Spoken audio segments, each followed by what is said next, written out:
Mahal na ano ngayon, saka may ano, pagka nagtrabaho ko sa Magnolia, may requirements na. Mayroon na ano. Para kailangan kumpleto ka ng clearance mo na gagamitin. Dito nakalagay. Dahil pagtanda mo, is nakalagay. Eh, nung araw, ano lang, yung bio data lang, okay na. Oo, dito nakalagay yung gamit mo. Ano, Plito?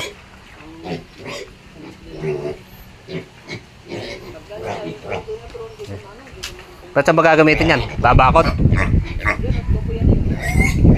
Yung mayor na yan, yung sa inyo. Hindi magbaboy yan, dalawa kayo na. Ah. Sarili kong yan, tangkad, nagawa ko. Sala. Napakamalab. Ito yung paggabi. Pagka ang mahirap kasi, yung pagka bumaha. Nag-iisa ako, wala naman ako makakatulong. Katulad ng bumahan ng nakaraan. Yung tatlo rito, buti maliit pa. Ayun, naisampo ko lang. Meron pa kami bake, bibi, saka manok. Dami alaga. Okay na rin. Pa. Yan nga. Hindi naman kasi ako mahilig magsabong Kung mahilig lang magsabong Yan nga, mga manok naman namin pangkatay-katay lang.